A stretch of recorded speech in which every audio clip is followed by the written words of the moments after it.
Ginny and AJ would like to acknowledge the traditional owners of the land across the countries now known as Australia and the United States of America. These lands that were never ceded but violently stolen from the oldest living cultures and civilization on this planet. We would also like to pay our respects to the elders past, present, and emerging, for they hold the memories, traditions, culture, and hopes of a brighter future for us all. It's also important that we acknowledge the Gumaroi, Barkinji, Lachi Lachi, Birigubba, and Waka Waka ancestors and elders of our bloodlines, whose shoulders we stand on. Without them, we do not exist. It's through them that we carry our pride, strength, and resiliency. We must always remember that under this concrete and asphalt, these countries were and always will be on traditional Aboriginal, Australian, and Native American land.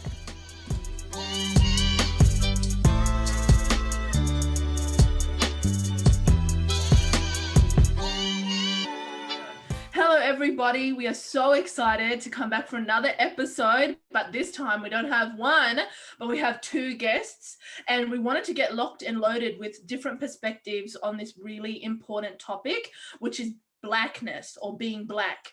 But we also wanted to have some different perspectives globally, as this identity is not something that's just prescribed to one collective, rather it's spread across, many continents. How are you feeling today, Ginny, about getting into blackness and having our special guests? I'm really excited about it. It's no secret I have lived over in the US now for 2 years. And so this has been a conversation that I've been really wanting to document, conversations that I've been having with other Black people from different countries and going, oh my God, I wish more people, or, She would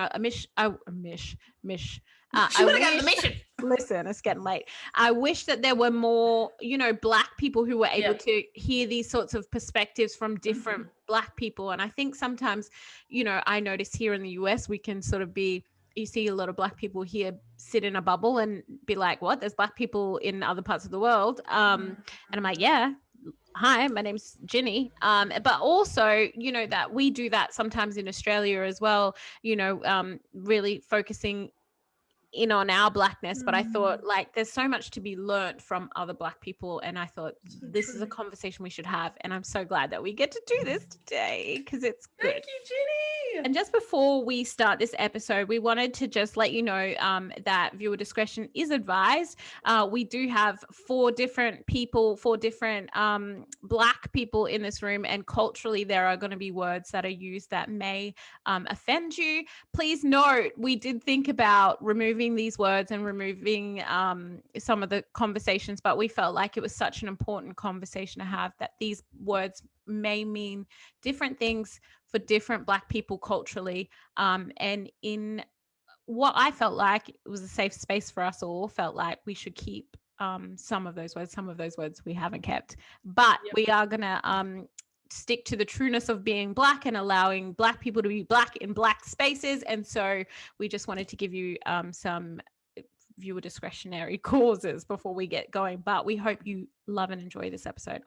My name is Noah Abrams. I am 22 years old. I'm from Augusta, Georgia, born and raised. I go to college currently at Morehouse College. I'm studying computer science, and I am, in all intents and purposes, just a software engineer.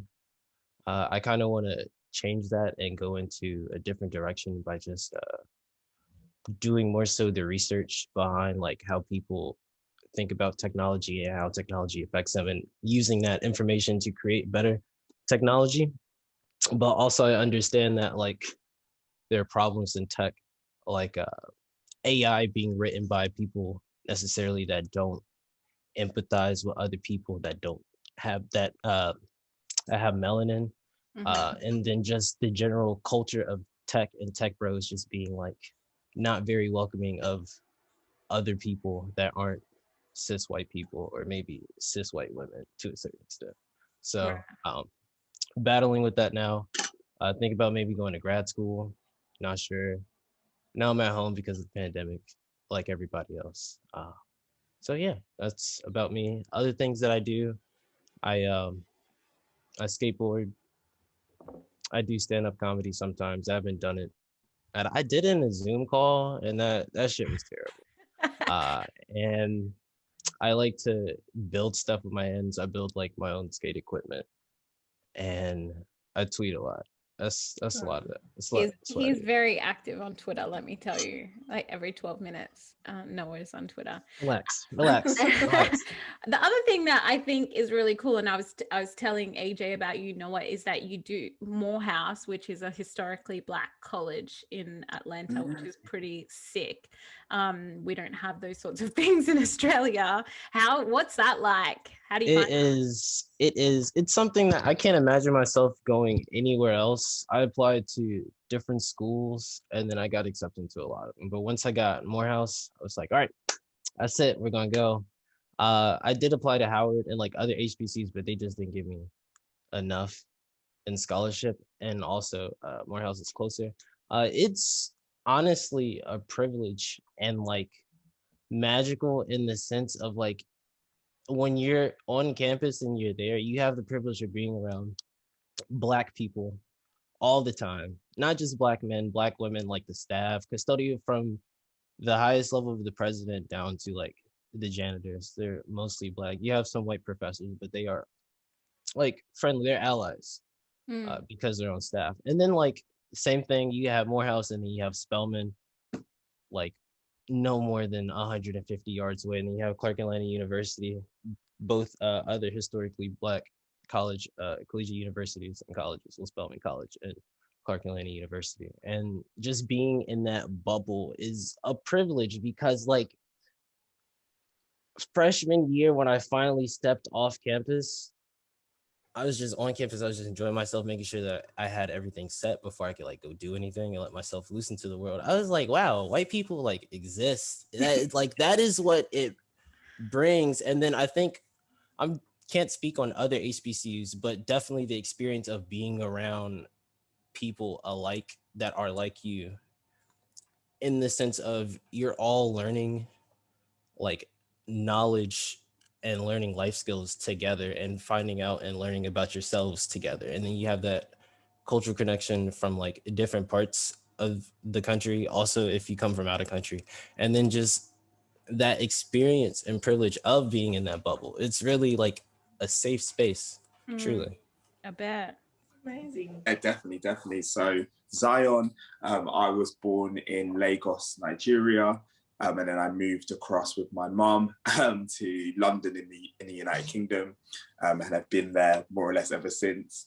A weird twist of events earlier in my life meant that I then ended up, when I was about 2 years old, moving to live with a white family, and my mum went back to Nigeria to look after my older siblings.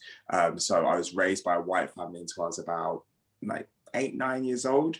And then at that point, I was reintroduced to my Nigerian culture, and well, actually, a brief time in foster care in the interim, and then after that point, I'm reintroduced to my Nigerian family. So I very much became Nigerian, and if you know anything about Nigerian culture, it's very all-embracing and all-encompassing. So I very much became Nigerian when I was about 9, 10 years old, but I didn't need too much lessons. It all happens very quickly. One minute you're not, and then the next minute you're eating all of this like food with lots of spice, and you're dancing to Afro beats. So that was a really interesting experience growing up, to have a real hyper experience of not only being Black, but being othered and different in the context of my own family or wider family. After that, I then went off to university. I studied English literature, and I grew up with my Nigerian mum. So, you know, when I was reintroduced in social housing, so I guess the American would be projects, but I think in Australia you'd probably call it social housing as well, on a council estate, and that community and area where I was kind of going to secondary school or high school, as you might call it, was quite predominantly Black, and I just was similar to Noah, you know, surrounded by Black people and studying English literature and loving it. And then I had no idea that when I applied to uni, I decided to go to uni in the north of England, which is a predominantly white space. Every other person on my course was white. So that, I don't know what I was expecting, but it was a bit of a kind of culture shock when they were like, oh, you're the Black guy on our course. So that kind of set me off on this journey of like, why is that? This feels weird. Like, it feels so strange to me. So after that, my career, which has been a bit of a zigzag career, I got involved, first of all, being a teacher and choosing to specifically work in a tough school as part of a tough program in a Black community. And then after teaching for a little while and being disillusioned by the system of teaching in those environments where Black kids are pulled out of the classroom to go and do boxing because they've got behavioural issues. Right. I decided to move away from that oppressive space into then using the big bank of money to see if we could affect good. So I did a bit of corporate social responsibility stuff, kind of working in those communities, but channeling that money to do some stuff there. And then more recently, I work as a kind of diversity consultant. So working with different businesses, you know, like some Nestle and Pepsi or whatever, and thinking, okay, what is your diversity strategy for bringing people, Black people, but also, you know, other groups into your business to ensure that they're really diverse. So yeah, it's interesting, isn't it, how your relationship with race, I think, can really heavily impact the trajectory of your life. For me, that's certainly kind of been the case, that how I look and how other people perceive me has actually been a guiding light to like what I do, what I'm about. For sure. And AJ, maybe do you want to explain to Noah and Xion a bit about you and where you're from? Oh yeah, so I grew up in a country, so like out of the major city area, and it was a very highly populated Aboriginal community, and we're very lucky. We have a lot of culture or traditional practices out there, and then unfortunately experienced like a lot of racism.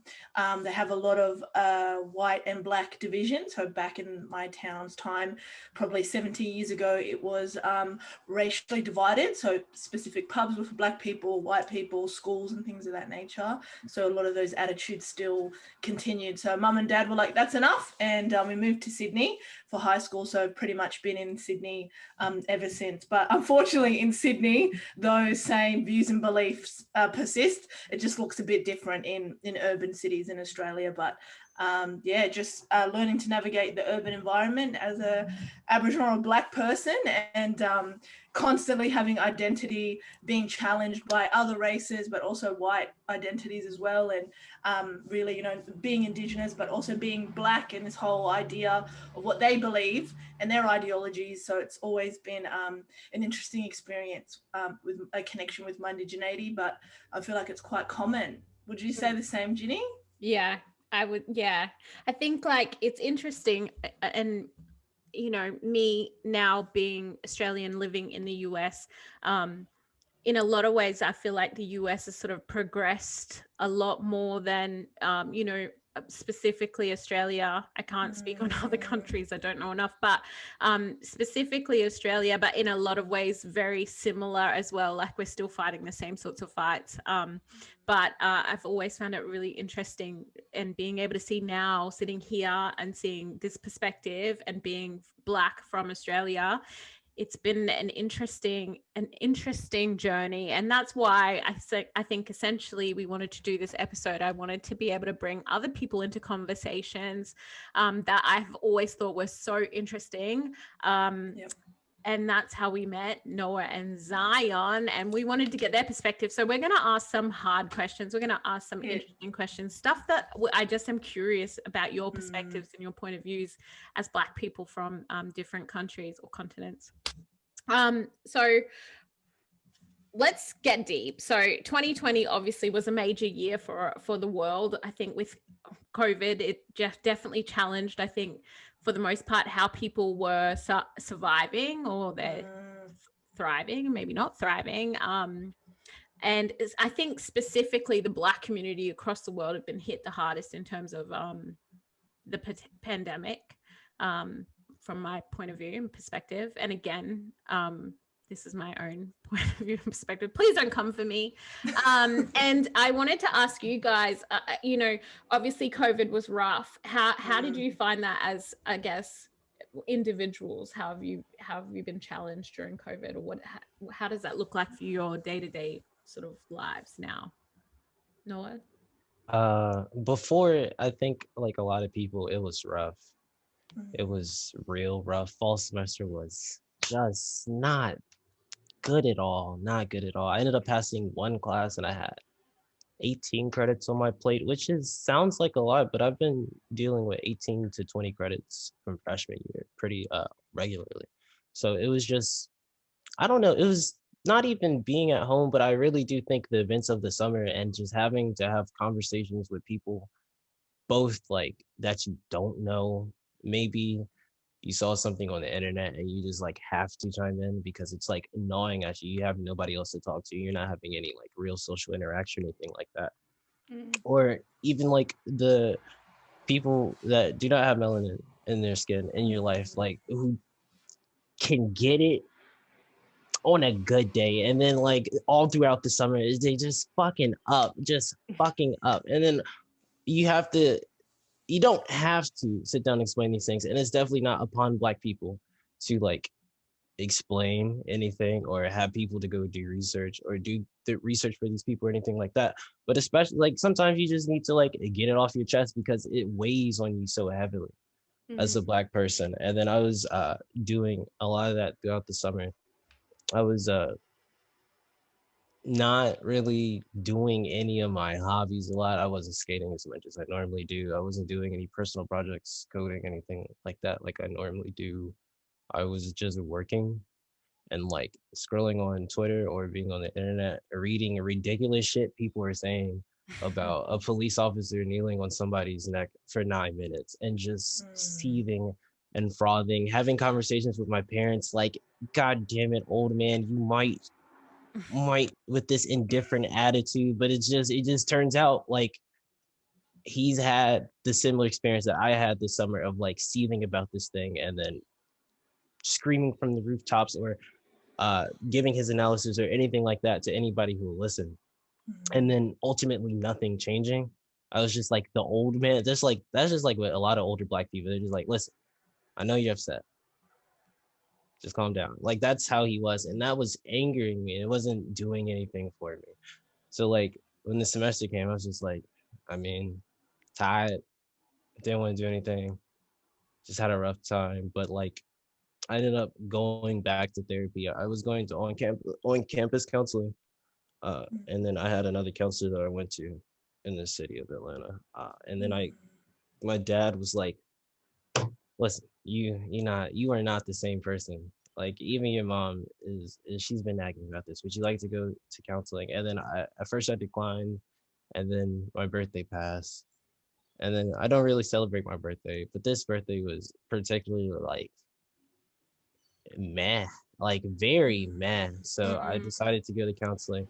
Now I'm doing great. I'm working out. I'm finna get this bird chest off my body, doing personal projects, doing stuff. But I think the progression of just like, I think that was just a natural thing. Maybe not everybody had to have such severe consequences or had to have such a long period of just like feeling down about themselves or just dealing with the issues of the world and having to just look at this news cycle or look at these things that like it's something that was inescapable, and it should have been because it was that egregious, but it's still going to drain a lot out of you because you care about it in a way because it affects you as a Black person. Now I'm doing well. I'm all right. I'm handling better. Getting there as they say in Australia. What about you, Xion? What how's the pandemic been, I guess, to you? How's that it was so interesting just then to hear Noah's experience, and as you say, just to hear different experiences based potentially on being in a different continent, in a different place. There's a sense of guilt I almost feel now because, on the contrary, though a very topsy-turvy year, 2020 could potentially go down as a year that feels like one of the best years for me. I found it so cathartic and so freeing. I think in my day-to-day job, in terms of what I was doing before and my work, you know, I was so caught up with work and the busy life, but I was also preoccupied with the idea of race, right, on a daily basis, that it felt quite small and nobody seemed to care about it. I'm like, I see these stats on a daily basis that the Black kids are 4 times more likely to be excluded. And I'm looking to my friends and people to have conversations about it, and they're kind of like, and all of a sudden 2020 opens up this like chest of opportunity to have these conversations. And I had long overdue conversations with my white friends where it was almost like, you know, when you have a scream or a shout and a cry and you feel better afterwards. I was able to kind of do that with the people around me, and it felt really good. I was also able to lean in more to the Black community. And I think the happenings of Black Lives Matter made me decenter, and I didn't even realize they were so central, but it made me sort of decenter the importance of white opinions or views or ideas. Do you know what I mean? It was this weird transition where it was like, I don't actually care. Like, Yeah. like, do you know what I mean? So for me, it was actually a really, really kind of like healing year. And I think I was able last year to kind of realize, I did this talk at my work because, you know, when I woke up and I saw the George Floyd thing, I was in tears. I woke up and watched it, and I was shouting at my phone and nobody was around me. It was definitely, that in isolation was definitely a really traumatic experience. But then the aftermath of kind of going into work and talking about this, I came to this realization that there was an appetite to have this conversation, and that some of the things I had been enabling by staying silent or by shrinking myself, or, you know, making sure that I didn't make somebody feel uncomfortable about my thing, I was enabling it. And I sort of found a power now. You know, I was speaking to Ginny before about when it's like a chilled Zoom meeting with work, I'm wearing my do-rag. Like, I work in a very corporate environment. I don't care about what you have to say. I will do, you know, I've kind of got that ownership again over it. So yeah, not to trivialize at the horrific experience I think so many people went through last year, but somehow I managed to find the light in it all. Oh, it's powerful. That's a great perspective. What about you, AJ? How's the pandemic treated you? Oh, I was very similar to Noah. I think my mental health just took a beating. So I feel like a lot of people that have mental health experiences, some people really developed and, you know, were able to find that light, but some of us kind of didn't. So I had to deal with that, but I also have a daughter. So I had a bloody 4-year-old at the time hanging off me and trying to homeschool her. And already as a mum, I just felt like, am I a good mum? And then when I was like, had to become a teacher, I was like, am I a good mum? But just working through that, it was really tough. And like what happened, you know, Ginny, Australia had a really big lockdown. So I wasn't able to go and see my family when I normally do out in the rural community, and they have very limited resources. So my town has, I think, 3 or 4 intensive care beds, and everyone else has to get flown out, and that's very stressful. So during that time, I was just worrying about the Indigenous communities around Australia, but yeah, also just being disconnected from being able to, you know, drive in my car, like, later Sydney, like, bye. Right. I just could not do that. And I also had a lot of empathy for other people globally, and them not being able to return home, and still a lot of people aren't, like Miss Ginny. Right. And then, yeah, I mean, I think I'm probably sort of similar to Xion. I feel like professionally for me, it was a great year. You crushed that shit. Oh my god. It was pretty amazing. My business, my work has been keeping me very busy, but now I'm on like the end of that where I'm starting to be like, I want to get home, like I'm getting itchy feet and really, really missing home. But you know, I feel like Xion said, with the Black Lives Matter protests, and then also the tragedy of George Floyd's murder, that sort of I noticed as Black followers from Australia, because, you know, felt like it hit so close to home for us as well, because of I guess historically where we're at as Indigenous Australians, we'd also experienced some pretty terrible Black deaths in custody close to the time that this situation happened, or this tragedy happened, I should say. And so I was really feeling like called to speak on stuff. I really felt like I couldn't sit back anymore and just like let things slide. And I think for so long we have. And so it has also been busy in terms of trying to educate as many people as possible, whether that was asked for or not asked for. You know, as Black people, I think that we often turn to sort of give all the answers for all the Black people in the world, and that is really freaking draining. So it was great, but also really depths of like real bullshit as well. So I guess that leads me, we did touch on the murder of George Floyd, and that's what I'm going to call it because that's what it was. I wanted to ask you guys, you know, it really felt like this particular murder of this man was like a breaking point for the world. And, you know, sitting back and thinking about like,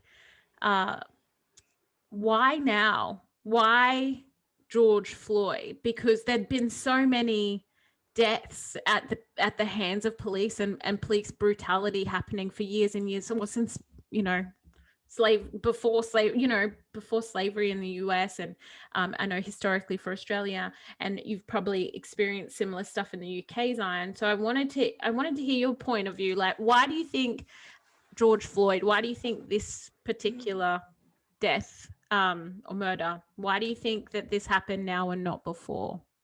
We saw such an uproar of the rest of the world sort of coming together as well and being like, nah, this is bullshit. So true. You know, what do you have an opinion? What do you think? Yeah, defo for me. I think the context of COVID-19 is really important. You know, this thing that united the whole world in that we all were going through it. I think number one led to more viral activity as people were just at home and needing to consume content as a way of distraction or as a way of, you know, just doing something.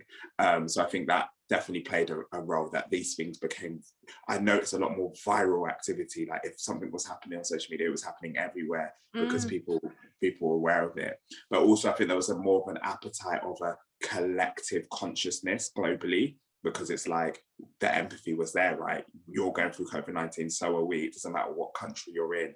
This is a risk to everybody. So I think there was a real sense of collective consciousness about the things that were, and the injustices that were happening in the world. The video of George Floyd, yes, there's been, as you say, countless, like in the UK as well, across the world. We recently, you know, just a few years ago, had riots around race in the UK that I don't think many people know about globally, but it was pretty horrific, you know, shops smashed up and stuff. So this has happened, yes, a lot in the past, but to see the visual representation of a police officer who's meant to protect and serve you, you know, literally stamping out the life of another human being whilst spectators beg and hope and scream for the person's survival, it was just too poignant to miss, I think, for anyone, and to miss on a human level, because it's like those are police officers that could be supporting anyone, right? So to just see that, it was just a little bit too cold, I think, for the world to accept. I think you're right. I think that's something that I sort of touched on before, is that I really felt like you had nothing to do but to sit there and watch 9 minutes of this video. And I mean, I couldn't watch it all because it was so horrible, but everyone's at home watching the same thing, and all of it, you know, for sure, think COVID plays such a huge context in that. What do you think, Noah? What is your point of view and perspective as being in the US? Definitely what Xion said about the virality of the video, but also like on a lot of the social media platforms that I saw attached with the video or anything about the incident were not think pieces, but just like information, tweet after tweet after tweet of information breaking down, like, we all know that this isn't new. but this is why this is new. This is how this is systemic. This is how this works.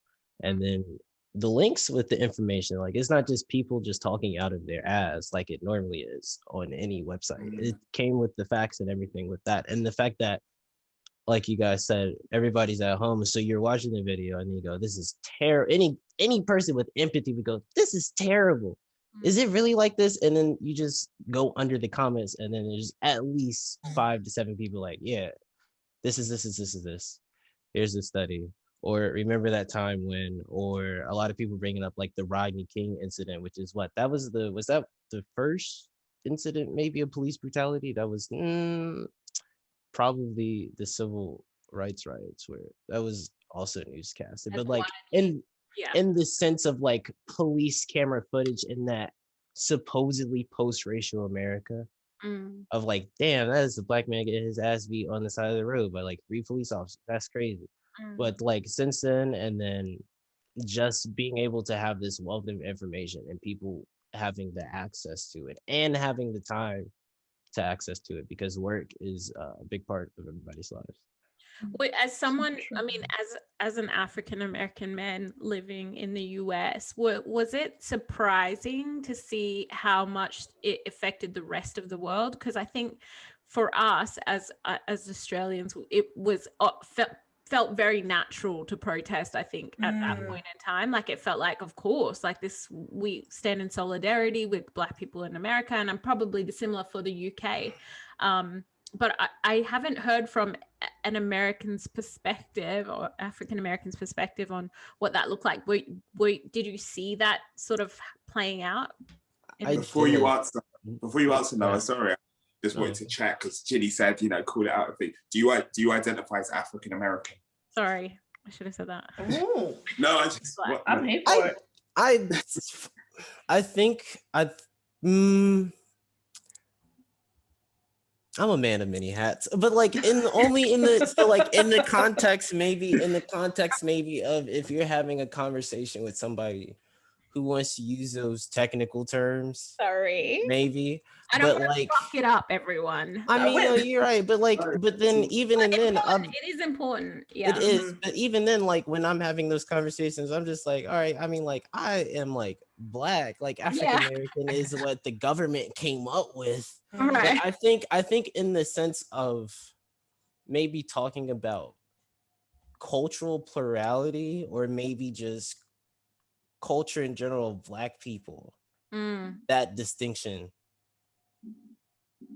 probably does matter. I can't give like a stone concrete instance. Oh no, we're gonna get into that because I have questions about that. But just like questions like going to a HBCU and just like having your English teacher like just drill you about stuff like James Baldwin has written and stuff that like W.B. Du Bois has written, and like Booker T. Washington. It's like, why is Booker T. Washington using African American and W.B. Du Bois, who was for the people, using like Black, like stuff like that? Those two words maybe are used for cultural context. That's a very good question. Maybe I'll say I'll use African American when I'm around white people that I might like enough. Good point. Okay. So as a Black, sorry to derail the conversation. No, it's so important. So important because even while you're saying that, I'm like, yeah, it pisses me off when people say, do you identify as ATSI? And I'm like, wow, you really say Aboriginal and Torres Strait Islander had to be, an acronym. Thank you. But, it's an important conversation, and it creates so much context. So as a Black man in the US, were you surprised, I guess, seeing all the media play out? I was surprised at the magnitude, because there were protests everywhere. There were protests in like European countries where I was like, I thought Black people couldn't really like go tour, like be tours there necessarily, like stuff like that, because it was such an egregious thing. And I think because of how systems of like first world countries and other countries work, there's a group of people, or there's like a good chunk of people that can empathize with being victims, or at least being subjected to like disproportionate force from like a police state to a certain extent. Like even in history class, like middle school, high school history class, they would gloss over like Black history in the United States, but we really would talk about like the USSR and how it was a surveillance state and everything like that, and how Eastern European, all that Red Scare, Red Tie stuff. So like, but in the sense of like, there are people across the world that can empathize with that, but also just like how you guys set the context of COVID, of everybody being able to see it and being able to realize that this shit is wrong and that protest really does work. Because how could this happen in a country where protests from like Malcolm X and like Dr. Martin Luther King, how can I fuck up his name when he graduated from my school? Like how the United States champions people who protested like that in that manner for issues like this, and then people across the world are like, whoa, wait, this is not the propaganda that y'all gave to us. What is going on? I think that is something where people are finally realizing, like, en masse, and finally accepting like this, like the stereotype of Americans being shitty is like, of course that's a thing, but like they're like, it's like really entrenched in there, probably is how they're looking at it. And what do you think? What do you think, AJ, from an Australian perspective? Because I wasn't back home, but I definitely felt again the magnitude of what was happening. How do you think? Well, I mean, how did that feel back home? Because I know that there were loads of protests. It was it was so intense, and I think seeing that particular footage really consolidated how we view Black people in America as our brothers and sisters, or they, them. You know, we really have this innate connection, because it was literally like it could have been an Aboriginal person. It was no different to me that he was not from my race, like that. And the emotion that I was feeling was literally like a brother.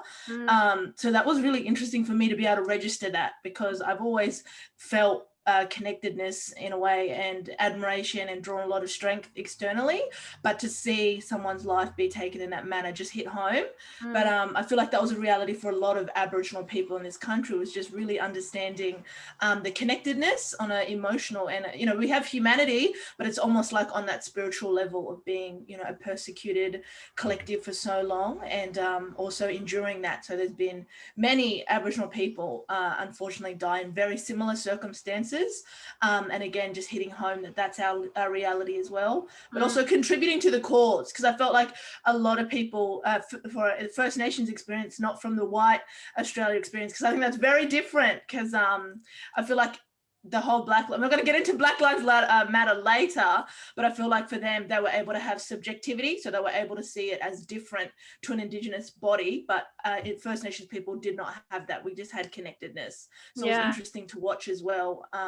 First Nations people really come together in, you know, calling for action for our brothers and sisters in America, but also calling for action for ourselves. No, let's get into the Black Lives Matter stuff, because I know it's, you know, let's do it. Because it's something that I wanted to talk about, actually. And when you said that, I was like, actually, that's exactly what I was thinking, as well as, you know, I think it's, I often find myself really torn between things like being here and seeing a perspective from this point of view, but also feeling like it's weird being Black and not Black in your own country. And so I often feel like I'm standing on the outside, like, guys, come on, they're doing just like you. But you know, it is, we diaspora is definitely a good word to use, because it's something that I haven't, I guess, I don't know what the friggin' word is, but it's something that I really struggle with, and having been here now 2 years full time, you know, Black Lives Matter. My God, let me tell you, white people in Australia. Okay, so this whole thing, like, I don't know if you noticed, AJ, but when people started protesting and using the and talking about Black Lives Matter, a lot of white Australians were like, guys, let them have their moment. This isn't about you. You know what I mean? Because we were sitting there like, yeah, all Black lives, you know, like, and how dare you white people all of a sudden start showing up to these Black Lives Matter protests in solidarity with Black American people, because they you know, culture, we get it, music, Black Panther, whatever.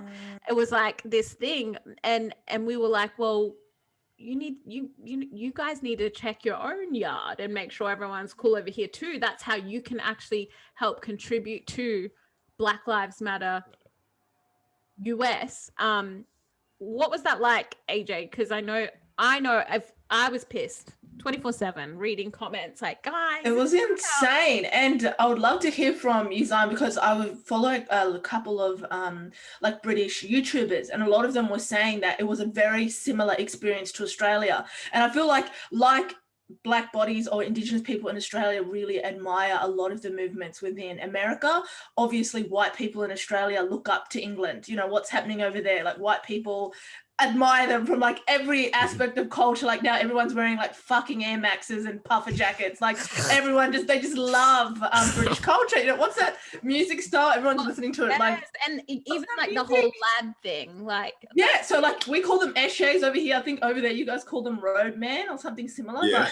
But everyone's like an eshay now, but they live in like $1 million properties. It's like, it's not making sense. You are not a roadman, you are a millionaire.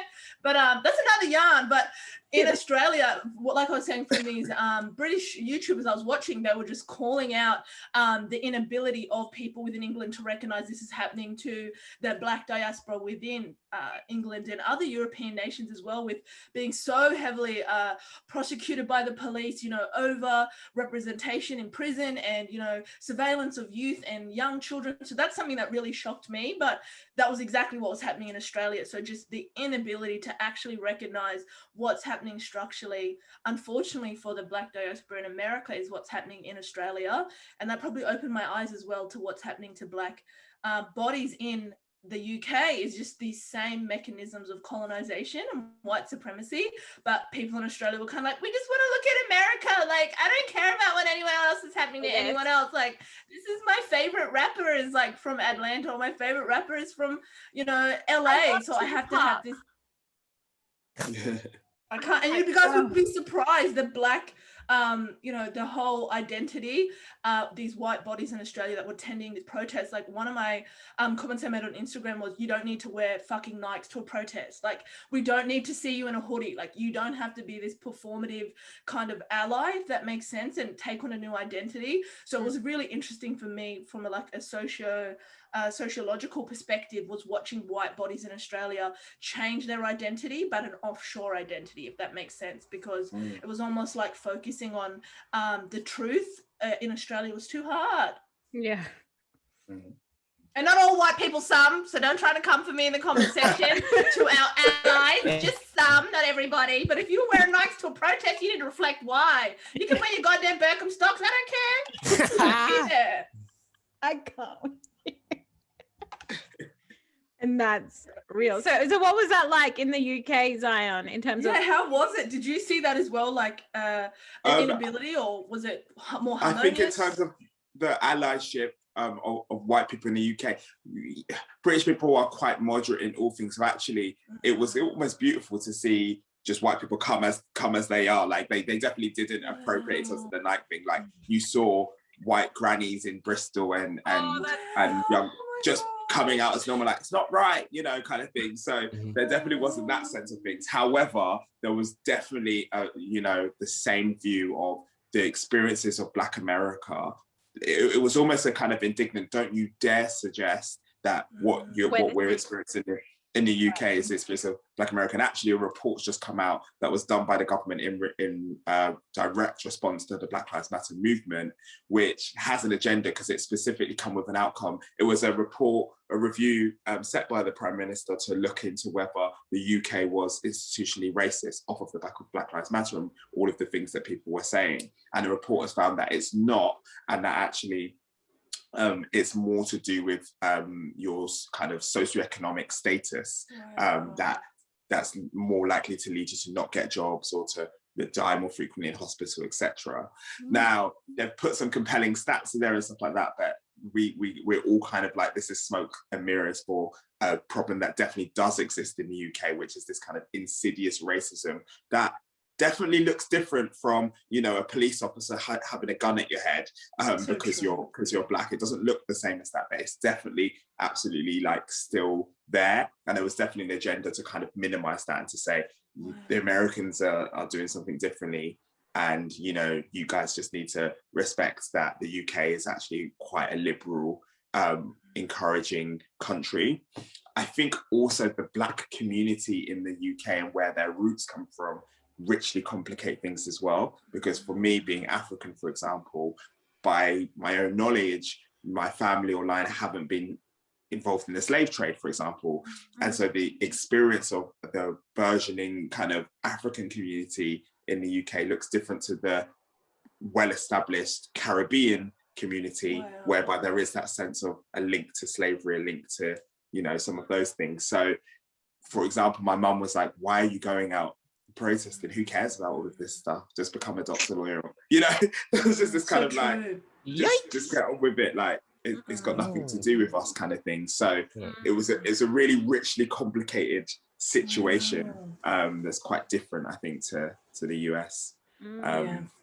Some people had some I definitely feel as if some people had some misguided understanding, which is okay. You know, black people, I think, had some misguided understanding of like genuinely feeling as if they were getting shot here in the UK. And I remember reflecting on it and thinking, are you guys doing too much? Like, they would be smashing the shops and copying what they saw happen in the US. And I was thinking, is this a measured reaction to what's happened? I thought that initially, and after about 5 minutes, I kind of thought, do you know what? I'm not inciting violence or thingy, but at the end of the day, they have a right to be angry at Britain, because let's not forget Britain's role in all of this. Even in the US, the British, you know, if you know your history, were very much responsible and involved. So after a little while, I kind of felt like, you know, I don't encourage violence and I don't encourage this stuff. But I saw a lot of what their actions were reflecting and representing as self-defense rather than violence. Right. You know, so true. If you try to keep a dog down, or if you put somebody in a cage, they will react. So true. Yeah.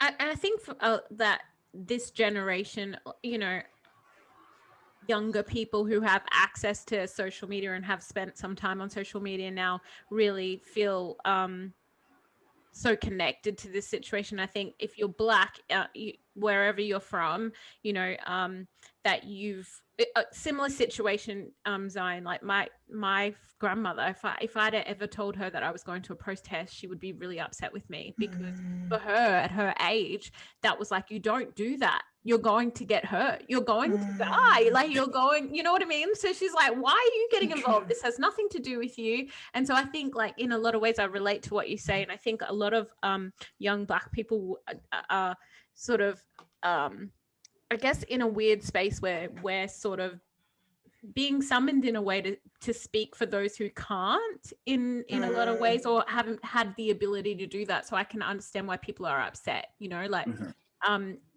and reacting the way that they were reacting, or people were reacting, I should say. I know that during that time, I did a lot of hours that I didn't get paid for in education. Really upset about it. What do you think? Is there anything that you could say? And we still get lots of DMs all the time, AJ, about, well, how can we be better white people or allies? Is there anything that you, I guess, any advice or a good place to start that you think for allies who might be wanting to combat racism?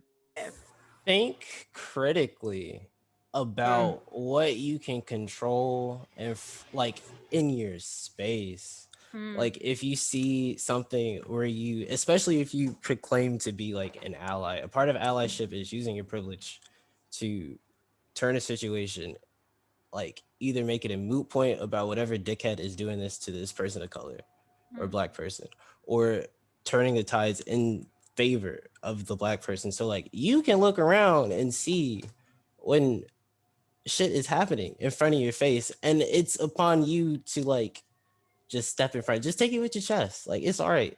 True. The person who's doing it is probably also white. What is the worst thing that he can do? Kind of just look at you like a race traitor, right? If that. And what does that really, what does that do for you? Why does that bother you if you are supposed to be an ally? Or what does that do for you if he's like, why are you being such a dick about it? And then at that point, that's stage 2 of allyship. That's where you look at that person and you go, listen, man, this is why this is not cool. This is why you can't do that shit. And if he's not on board with it, then you know from that point on, like, that's a person that you don't talk to. That's a person that you try not to associate with. But like, you should be able to control things that it's not. I get white knighting on the internet is fun, but like, you should like. It is able to be able to fight. That's why Twitter. That's why I like Twitter. You just get your thoughts off, get your rocks off if you want to, but you should be doing like practical boots on the ground, like things that you can control, things that will actually make you feel like you're making a difference, because that person that you just stuck up for is looking at you like, wow, like, what a guy, what a dude, what a woman, what a they, whatever you identify as, like, what a person to do this for me, especially when they don't have to, especially when the general consensus, even after the summer we just had, is to still kind of like shrink a little bit, or at least give a disapproving enough look and be like, yeah, don't do that. But you know what I mean. I think from my perspective, the summary of the year was that the best starting point is to look in the mirror and have a very genuine, brutal conversation with yourself, very honest conversation with yourself about bias and about the bias that we all have, but that is particularly pertinent in the white community because of Eurocentric views that have been told about race. So many people, I don't think, were able to accept the idea of privilege, because the word in itself, you know, admittedly could feel loaded, especially if you come from a really poor background, or you just hear that word, it's triggering. So the first point for me is actually having a genuine, honest conversation to say, I probably do have privilege, and to really understand the context of what that means. In the UK, Edo Lodge, a writer and journalist, wrote a book called Why I'm No Longer Talking to White People About Race, which was the bestseller for the whole of the Black Lives Matter movement. And that would be my starting point for understanding why, as an individual who's white, you have privilege. Once you can get around that, and it's almost like an AA meeting, you've been addicted for so long in your life to these Eurocentric views. Once you can, you know, what's the first step of the 12 program? It's like acceptance. I think it's similar to this. It's like accepting that you do have privilege, accepting that you're part of a social structural racist engine, not necessarily racist, but you're part of that engine just by default. Once you can come to terms with that, then we can move the conversation on. So true. Kind of to figure, I didn't mean to cut in, but kind of to piggyback off when Xion was talking about the article, where it's like, it's not institutionally so, but it's more socioeconomic. I think when you start to begin to learn about systems of power and how colonialist like countries were set up, and especially how capitalism is, you always need like a bottom class. So the bottom class, especially in the instance of colonial powers, will always be people that have melanin, Black people, brown people. And so in that instance, like, your socioeconomic status still probably is tied to the fact that people have these preconceived notions, or the system works in such a way where you don't get the best opportunities still, even though it's not baked in like it is in America. Right. Let's talk colorism, because this is something that I always thought was interesting, as a Black Australian who moved to America. And we've sort of yarned about this before, AJ, about feeling like I'm not Black enough. It's this whole thing that we deal with in Australia as well, right? And I don't know if either of you guys know much about Australian history, but we really struggle with, you know, a lot of people don't feel like identifying because maybe they feel like their skin is too light, and all sorts of things, all sorts of problematic things. For me, like, when I go home, everyone knows I'm Black. You know, my family knows I'm Black. People I know, I have features that people will say oh, you must be black. But there will be times as well when I meet with white people who will be like, oh, you must be like half black, or like, are you like a quarter? Like, which one of your grandparents or great grandparents, which is a horrible thing to say Terrific, yeah. ever in Yeah. Australia. It's like a thing you just never do. It's very frowned upon, but happens all the freaking time. Well, remember when we first met? Sorry to cut you off, but remember when we No. first met, and I genuinely was completely shocked at the idea that you were choosing to identify as black. Yes. So such was my ignorance of the like historical content. I was like, but you're just not black. Yeah. So Exactly. Just to add that, Yeah. like, you know, being honest. So And true, this is yeah. exactly the conversation that I want to have, because I had a very similar conversation with Noah when we first met, but also, you know, Noah and I had a conversation where one day someone said something to me here. One of my friends showed my work to someone, and a black person here in the US, and they were like, why is she doing that? Why is she selling pro-black apparel and she's not even black? And my friend was like, oh, trying to explain without knowing the historical context of Australia and what that looks like, or how dare she even identify as black? She's must be like, you know, if there is a percentage, it's very, very small of her that is black. And then, you know, I've had people, black people here, not necessarily say it to my face, but I have heard them say, like, why is she doing pro-black sort of work, or why does she think that she can do stuff like that when she's not black? And obviously for me, there is a part of me that recognizes that perhaps they don't know of other countries where there are black people. You know, you don't know what you don't know. But also it was interesting because that particular day I had mentioned to Noah that this situation had happened, and he was like, oh yeah, my friends have said that about you too when I've showed them my work. And I was like, why is that? It's really frustrating. I guess, like, I remember being really frustrated that this situation was happening, and having a conversation with Noah, and you explained it really well, and I cannot remember how you said it to me then, but maybe you could explain. Oh, You had a was that way was I like, I think I was downstairs in the kitchen. That was a nighttime conversation. I think so, like, in the sense where black people in America, like, you go to school, I think everybody learns in school about like racism in the United States, right? We learn about racism maybe a little bit more than y'all do. Actually, y'all might learn it more than we do. A lot of teachers just happen to like gloss over that shit because maybe their grandparents were in the Klan. Who knows? But you learn about it, and then you learn the connotation like throughout history that dark is evil and like white is good, and then you know that there are black people in different countries, but for like at least from what I've seen, I think the way that I feel this way too, just a little bit, just a wee bit. I'm beginning to like expand my worldview, get a bigger palette, you know, but like yeah. in the sense where the injustices that black people learned about, like slavery is uniquely American. That's uniquely like, that's where African American matters. Like you see what I'm saying?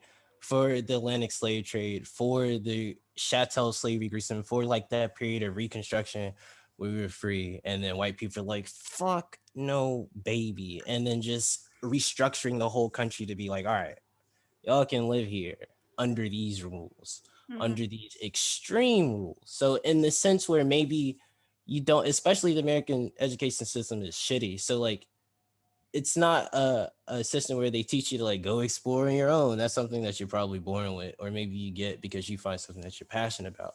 So like, you learn about the injustices here, and then you just think it happens to you, and everything you think of like whatever happens in American history is yours, and then everything else that you learn about or happen to learn about is more so like an isolated experience that more or less might be related to like the specific brand of racism in the United States and how black people identify as black and what that means to it. So like, when I was talking to Jen, she was like, this shit is frustrating. I was like, I'm right. I was like, it must be, because all they can really do is just Google what are black people. Are there black people in Australia? That's one question. That will give you yes. And you don't even have to Google the second question, what do they call? Because I'm pretty sure in that fucking box paragraph, they give you the definition of like what they call, what they identify as. So you can learn about that history. It's like the same thing as like, kind of like when, because Black people can act like white people in certain senses of like not wanting to learn about certain shit. It's because in the way that our culture is and is consumed, it has been built. A lot of Black people kind of don't want to like go and learn about other stuff and make that connection and see themselves as like one. They see themselves as an isolated incidents on the diaspora maybe, and then everybody else could possibly be, I'm not speaking for Black people as a monolith, that's fucking rude, everybody else could possibly be like further away from the atrocities of chattel slavery that happened in America. But no, that was like, I was explaining to my friends, I was like, no, she's Black. And they're like, how? It's like, is she, one, is obviously melanated, two, she's from Australia and she's Aboriginal, and that's all. Like that's all it took for them to get it. But then they were like, she's kind of white, and I was like, Kevin, you're fucking light skinned. What are you talking about? Like, is that type of like? And then they'll get it because sensible people are sensible in that way. But like how you see Black people like gatekeep shit, like it's for a reason. And then I think the gatekeeping and like how people be going Instagram and be like, why is she doing this shit?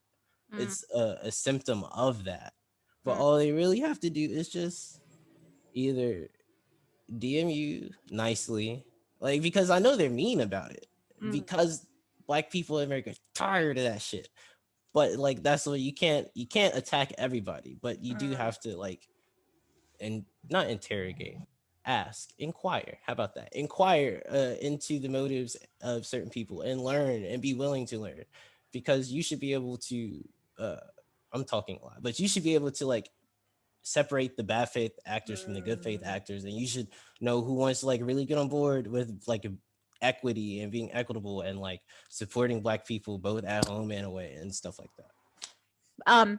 No, I think that I listen. The way that Noah told me the first time made way like was so much more lovelier, because I think as I was really high and I did a lot because then it ended up going from like identity to like the culture of Black people and where it come from and how it is and how we protect it, so and how it's commodified. So it's like a lot. Yeah. To talk about. I think as well, when you first told me about it, like it's easy for me to get on my high horse. That's what I'm really good at doing. I'm like, bitch, what the fuck? You're not going to tell me what I am. And that's ingrained in my culture, right? My mom, my dad, my grandmother drilling into me. Don't you dare let them talk to you like that. You are who you are. And you know, I think as well, like having a better understanding of Black people in the US, and that, you know, what we have, I guess, as Indigenous Australians or Black Australians is a real connectedness that, you know, we can talk about our culture and our traditions. Although, you know, there's a lot of blackfellas, we call them blackfellas in Australia, that will be like, you know, a lot has been lost. We still have a connectedness that runs back 60,000 plus years. And when I remember when I first had this conversation with Noah, he was like, we can't do that.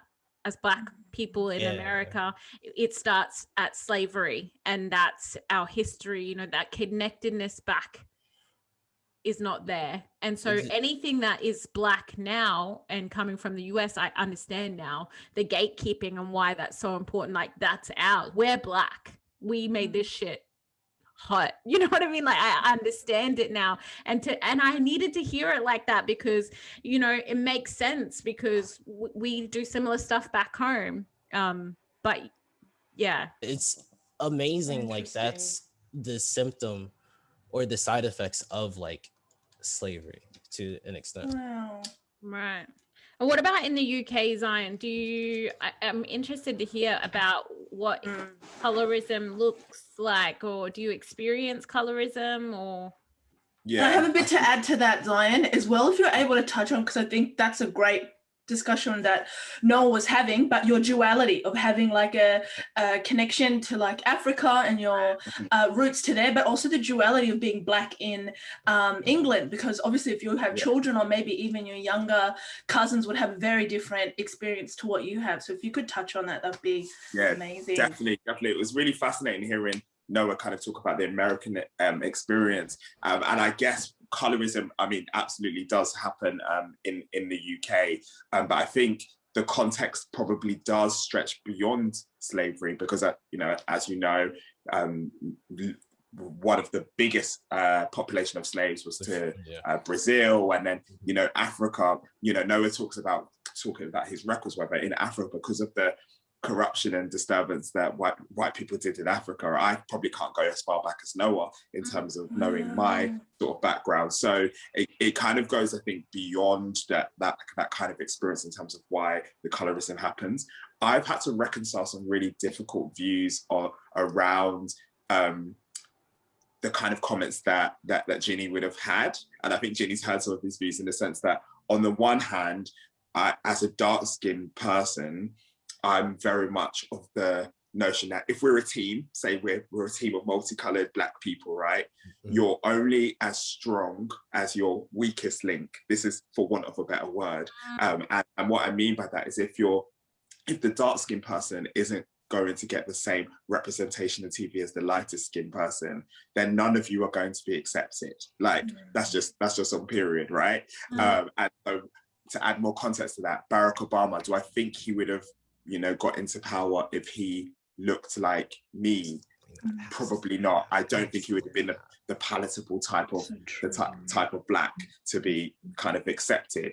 And so what I mean by that is, on the one hand, I'm kind of like, I can really understand why Black people are so, you know, on one foot, you know, when it comes to different shades and how that representation is there, because often dark-skinned people we need to have an honest conversation in the Black community around how proximity to whiteness can have its own privileges and benefits, and dark-skinned people often feel angry about how disempowering and disenfranchising it is for them to go through their lived experience. You know, like so on the one hand I feel like that, but on the other hand I kind of am like, okay, well, as long as you're the darkest person in the room, you are subject to the same abuse and you know, torment as anyone. Do you know what I mean? Like, from a white person's perspective, you're just a nigger. And I really kind of got that context. I was speaking on a panel recently, and my lived experience in London, though I faced racism, you know, insidious ways and stuff, has never been that overt. People white people are probably quite scared of Black people in London, whereas I met somebody who could be described as racially ambiguous. They were just mixed race, Black and white, but they grew up in Wales and they were beaten up badly because of their race. And that gave me the epiphany to think, actually, it really does come down to you being the darkest person in the room. And I kind of empathize with the idea that I've never had to face, despite how dark I am, I've never had to face the experience of that happening to me, such overt racism, beaten up badly, had the pictures and all the bruises and stuff. I've never had to go through that. So what I would say is, with colorism, it feels like context is so important, and that context of you being the darkest person, or, you know, the blackest, or even if it's just phenotypes in the case of Australia, that kind of phenotype that you might have that's different, being the most othered person in the room puts you in a position where actually you're treated as less than.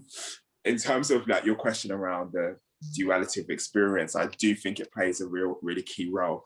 In the UK, a lot of Black culture is influenced by those from the Caribbean, because they came in the Windrush, so they were some of the first Black communities in the UK to join.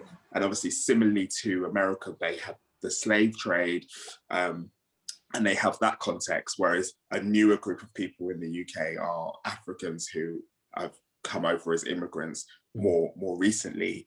And I do think there's differences in that colorism. You know, in the African community, they're bleaching their skin, and there's still that kind of obsession to proximity to whiteness, but there's less of a differential treatment between a lighter and a skinned person and a Black person. It's kind of strange. It's like, we want to bleach our skin, but there's the context of all being African. It just means like you're just all the same. It really doesn't matter. Whereas I would say, I might get killed in the comments for this, the Caribbean community, there is a sense of, it would be great to have a mixed race child. It would be great to be like this. And from my friends who are Caribbean, the treatment being different if they are lighter, if they can manage to get into a lighter space. So yeah, the context is the experience is very different. Yeah, profound. that is really interesting. And maybe AJ, you could give a little background on Australia and colorism in Australia, what that looks like. Yeah, so I get dragged quite frequently on my Instagram because I'm constantly calling out colorism. So I'm not the most darkest of Indigenous people, but I do have a lot of characteristics that make me recognizably Aboriginal within Australia, if that makes sense. And like Black people, most Black people, our skin, you know, during winter gets lighter and darker, you know, so that in itself, your literal tone in a summer or having a summer-long beach holiday and coming back has directly impacted my treatment within Australia. But I've been working really hard to call for recognition. So First Nations people or Aboriginal people within Australia, our belief since the arrival of the British was your Aboriginality is not your colour, it's not your skin tone, it's not how much Aboriginal you are. You either are Aboriginal or you are not. It doesn't matter if it was a great point blank period. And that is a really important ideology in our culture. So it's not just a shift or a more contemporary thing. This has been the way it's been since the British arrived. And that was really quickly to interact to what they were doing to us. So they had half caste, you had quarter caste, you had quadruple castes, you had all these different base, which were based off what was happening in the Americas, and therefore what positioning you were, what jobs you could get, all of the above. And we had slavery within Australia too, which was based on your complexion as well. So that's the history of that in relation to First Nations people and our perspective, but white people's ideologies still persist. Well, you don't look Black, or you're not, you have to mix with something else, or you have to have something else in your identity. But institutionally, so within hospitals, within jails, within schooling systems, they have mechanisms of colorism and featureism, even the texture of your hair, that they're able to identify that you are Aboriginal. And again, to what Xion was saying, only recently we're having a massive shift of migration within Australia. Let me apologise. We did have earlier migration of the African diaspora into Australia through slavery and things of that. So I do want to recognise that, but most predominantly. And where it gets really interesting for me with colorism is I have a daughter whose dad's from Sierra Leone. So I have this Aboriginal child, but to society, my child is an African. It does not matter if I'm holding her hand, they don't give a shit. My child will always be African. So for me, it's this really interesting experience with analysing colorism within Australia, pertaining to Aboriginal people, but also pertaining to the African diaspora. And my relationship with her father has been 1 over 10 years, on and off, and very, we've had our challenges, but only through him connecting to my culture and learning and re-educating was he able to see the similarities. From day dot, you're not Black, you are Aboriginal, you are First Nations, you are Indigenous. There is no way in hell you are Black, but through learning my culture and learning what's happened to me and our people, he was able to reevaluate that. And the smallest things like tribes and tribal names and tribes and having their own languages and having their own dialects and being able to communicate that to him, he was able to understand, okay, I'm seeing the fucking similarities and how you pass that on to your children and how they pass that on. And even a small thing, which hopefully some of the African diaspora listening to us now, or the Black diaspora are listening to this, even the smallest thing like remembering where your grandfather came. So my daughter's great grandfather originated from Nigeria. Even though they're from Sierra Leone, they will always be Yoruba. Yeah, exactly. So she's never going to adopt a Sierra Leonean tribe because she will always belong to Nigeria. And my First Nations followers listening to that, I'm sure that will resonate with you. And I think that's what we need to understand, is that there's a lot of mess happening in relation to our identities because of white people. But we as the people on the ground need to find connectedness. And if that's through the Black Lives Matter protest, or if that's through the African diaspora in Australia, let's start making the connections, because white fellas ain't going to do it for us. Sure. Yeah. They're not. And I think that interesting, what I really wanted to talk about in colorism is colorism culturally and what that looks like these days, because, you know, while we definitely grew up as part of, you know, you don't water down your bloodlines. You just that's not, you would never ever be like, I'm half. And if anyone ever comes up to me and goes, I am half Aboriginal, I'm like, just say you're not Aboriginal. Right. Like, You're you not. either are or you're not. That's, and like AJ said, that's sort of how we've always seen it. But I'm noticing now with younger generations, and probably our generation as well at school, like you definitely would call people, you know, coconuts, because they spoke, like I was called a coconut all the time, and we spoke about it on one of our episodes growing up in school, because I spoke Yeah. different, or, you know, I've always spoken like true. this. And even though you know, or you wore better shoes, or, you know, you lived on Snobs Hill, or you were, you know, house blacks, or, you know, yard blacks, stuff like that. And I'm noticing as well, like younger generations are starting to adopt those terms and think that it's cool. And I guess that I wanted to talk to you guys, because I've always found it really disheartening coming to the US, and people really culturally adopting like the dark skin, light skin thing, because I just don't get it. I'm like, oh my God, that's horrible.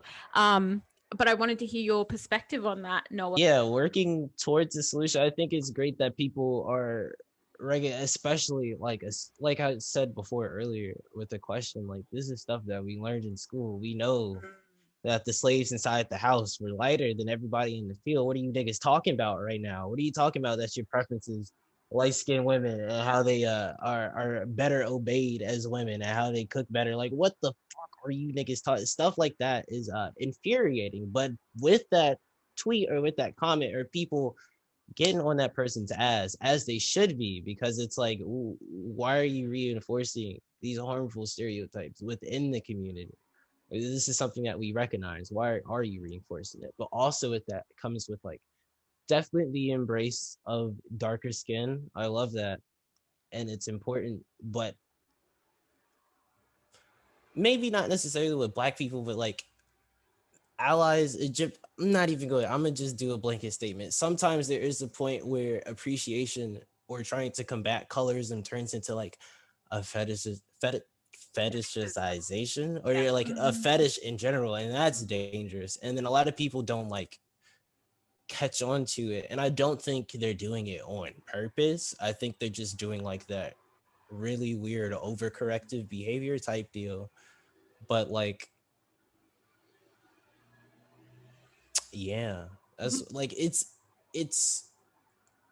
I maybe if we were doing this podcast and I was like in middle school, which still wouldn't happen because I'd be in fucking middle school, but like into like on 2011, 2012, like that Vine era where like the comedy was just like low hanging fruit about Black people, like King Bach, like with the pair of J's over the pool, and then his homeboys jumping in the pool, and then they're dead in the pool because Black people can't swim, and then like King and like other people like doing this Vine where they like shit on the Black girl in the Vine, and then they go off with the light skinned girl or whatever. Yeah. Stuff like that. Like that was common. That was real.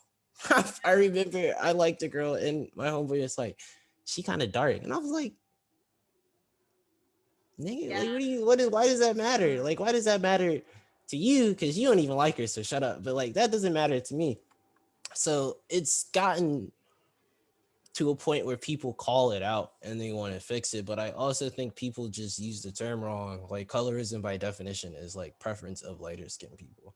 I think people use colorism to like go back and forth against the spectrum. I kind of used to do that in like high school, and then I like my English teacher got on my ass about that freshman year, and then I like it is actually the preference of it's putting lighter people on a pedestal. So I don't see how people can like you can't. That's how I know people aren't doing the research, or they aren't even trying to learn about these social issues and better themselves. Like you're using the word wrong. You're defending a point that is literally moot at this point. And I love that because a lot of people don't know that's a big thing with Aboriginal people now in Australia, and also with the African diaspora in Australia that are relatively new, is this obsession with mixed children. Like it is so disturbing, but you guys have to understand, people in Australia with these mixed race children, they can't even comb their hair. I'm telling you guys, like matted hair, even the most basic things like not putting sun protection on their children because they're brown, they're fine. And in Australia, we have a really, really intense sun. So you're seeing babies, you know, a 1-2-year-old walking around with sunburn all over their ears and on their neck, and all day, just all day at the beach, all day at the sun. And you guys know as well, with even us, with myself and Ginny have a curlier hair texture, let alone having a more dense. Going to the ocean, you have to really comb it out, you have to really deep condition it, and the scalp dries out. So people in this country are fetishizing children, which are arguably the most vulnerable collective, and having no idea how to take care of them. And we're seeing it with the African diaspora, but as well as the Aboriginal, going down to the most basic things of picking and dreaming of what colored eyes their children are going to have, as long as the complexion. And I thought, Xion, if you could speak about that as well, because I think yet again, Australia is so greatly influenced by England and having these Eurocentric ideals, but also being mixed, because that's so prevalent in the English or British culture. Definitely, yeah. It was so, yeah, it was definitely so interesting hearing you say. And I always think about the American context and South Africa as well, that where they have, you know, people who have been mixed so much that they're almost their own community, like Beyonce, or you know, coloured people in, like they're called the coloured community in South Africa.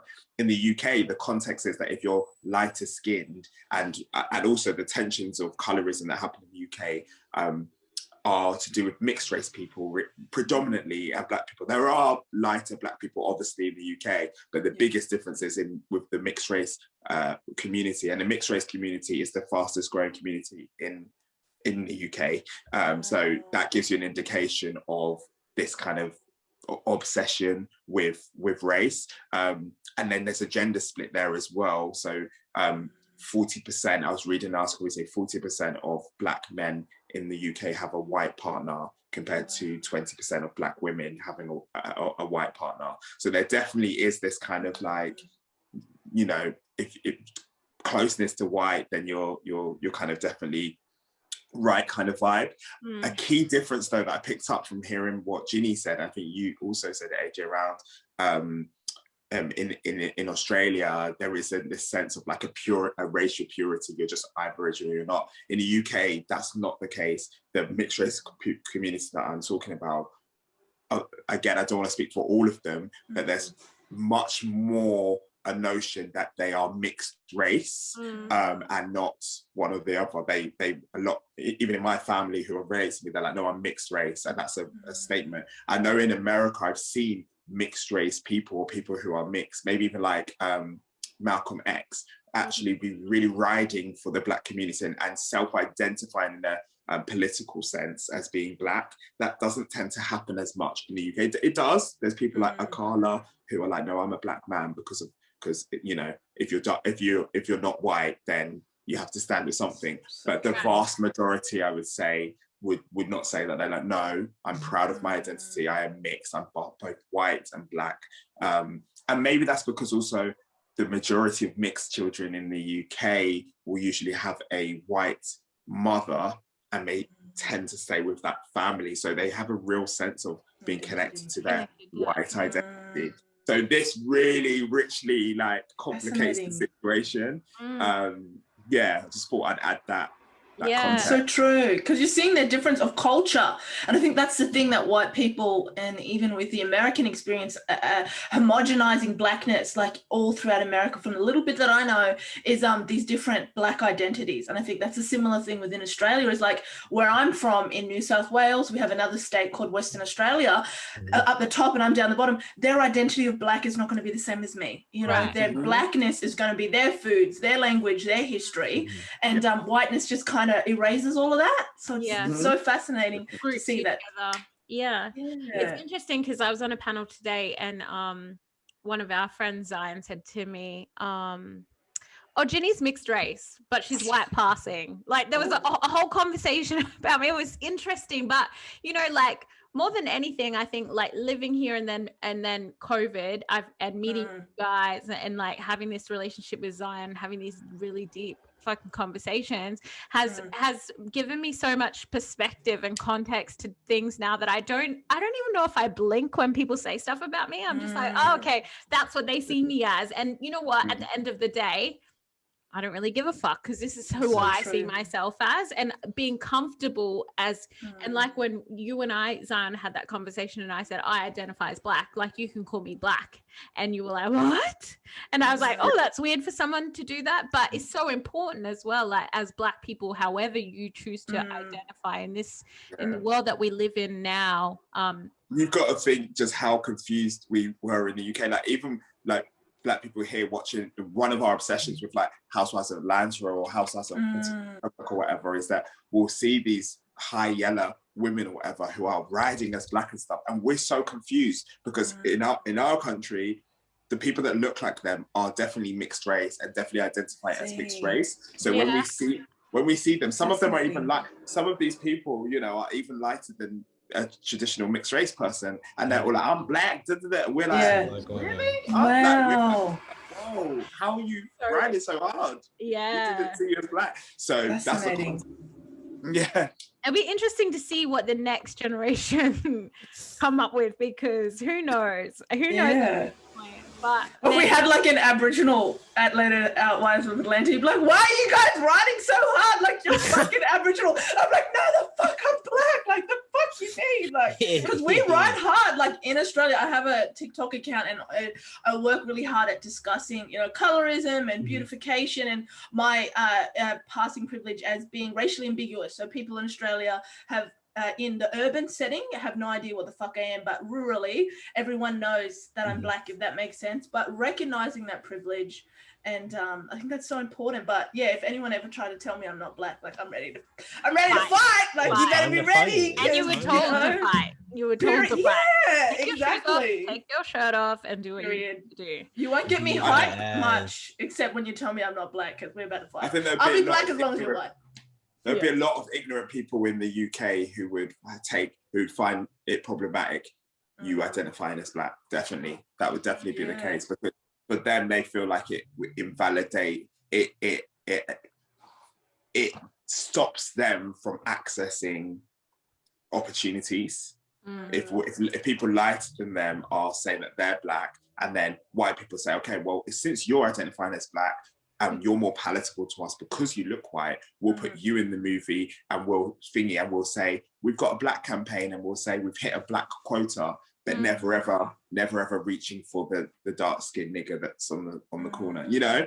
Yeah. And so that's the emotion that they experience. It's not anger at you, it's more anger at the sense that the structure is like, if we allow you to say that you're Black, we may never ever get recognized, because guess what? You're palatable for all of these other opportunities, and we're just so interesting. And do you know what though?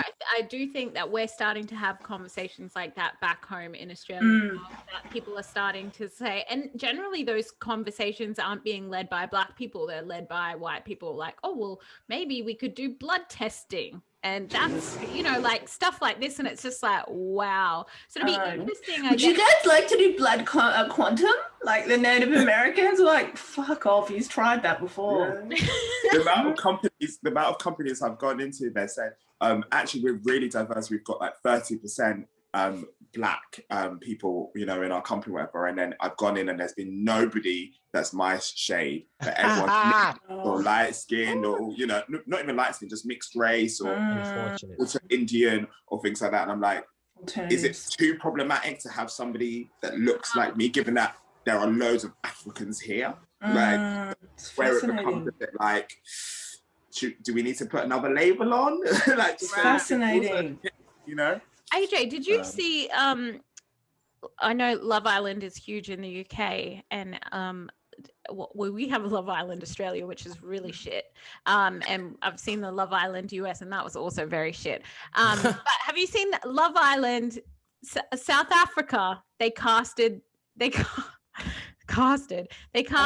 Love Island South Africa, and they had two dark-skinned people win. No. They've actually cancelled the show, I think, now, because when they announced the cast, two of them were Black, of the whole cast of like the first 12 people. In South Africa.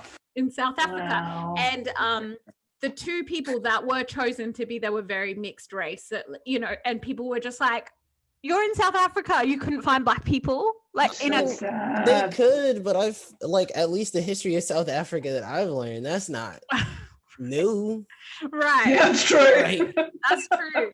But they got so much shit for it, thank God. And so I think they've cancelled and they're recasting the cast. But I mean, it Good. shows that diversity is very Very good point. eye of the beholder in terms of Yeah. diversity. Very, very fat swinging miss. Right. It's But, fascinating. we should probably wrap up because we've been doing this for a little while. I know, you guys are amazing. I could like go for another hour. Like, I know it's been such Sure. an awesome conversation, and we ask hot seat questions of each of our guests. We've only just had our first guest ever, but we've decided to do this now. So they're quick questions, they're fun, they're not meant to be anything about. You don't have to answer in your whatever. Just answer however you feel fit. So I'll ask the question, and then Noah, you answer, and then Xion. Okay. Okay. Yeah. So Noah, where is home? I mean, we already know the answer to this. It's Augusta, but it's also wherever people that you love are, because you should just be comfortable with those people. It's very nice. It's like home is wherever your homies are at, and you can just sleep on the floor because they ain't got no fucking bed for you, and the couch is full. That's home. Like being with people that make you feel very nice, make you honestly in this context, people that make you forget that you're in a pandemic, that also counts as where home is at. So Noah, that was cute. Okay, Xion, where's home? I'm going to flip the question just on the basis of a TED talk that I saw, a Nigerian woman living in the diaspora, so living in the UK, and she prefers the term "where are you local," taking into account this kind of globalized sense of identity. I love So that. where I'm that is local really good. is London. Definitely, you know, I'm definitely a London, UK boy at heart, but my rich Nigerian, African, international identity is in there somewhere. So yeah, where I'm local, Awesome. UK. That's a good answer. Where is your favorite place to visit? Grandma's house. Yeah. Same. Yeah. Damn, y'all said these were supposed to be fun. I mean, they're fun. These kind of tough. It's emotional. It's tough. What are y'all doing? We're trying to get you in the fields. Where's your Probably my best friend's house, actually, just because it's filled with so many Black faces of all different socio-economic levels doing all sorts of things, and it's just it feels, yeah, it's great to see. Love that. Okay, words to live by, your favorite quote. Ooh. This is the widest question we have. Words Live, to laugh, live by. laugh. We live, laugh, love. I always end up I have two phrases that I say a lot. I say it's not that deep, and I say go do some shit. So it's not that deep isn't supposed to be like a laissez-faire attitude, like don't have empathy, don't care. It's not that deep. It's like when you feel yourself, because I am quick to be like annoyed and just get very mildly upset. If y'all didn't know, I was what episode was that, Jen? I went on the gentrification tirade because Jen Remember just that brought up this episode? topic. Yeah, and it annoyed me because I had a previous conversation with my grandma like a day or two before, and then it just angered me. I'm sorry about that. I'm apologizing publicly on the podcast. Wow. I'm sorry for Thank being you. that dickhead. You're welcome. Okay, remember that episode where we talked about how I met that guy and he was trying to mansplain gentrification to me? Felt Yeah, I remember that. Felt Oh. so bad. Noah. Even directly after, like, it Which was a one certain so far? point where I was like on a roll, and then I was like, oh no, I'm doing the thing. This is terrible. And then I I couldn't even 180 it. I was like, you know what? I'm wrong. I'm all the way wrong. I literally was like, I know what gentrification is. Thanks. But yes, I like So that. it's more of that Black gatekeeping, but it's not that, like, don't let things that you really especially cannot control get to you, because it's not worth it. We already live in conditions where it's dog shit for a lot of us in some certain aspects, so don't let it stress you out more, and go do some shit that you want to do. Xion, what's your words to live by?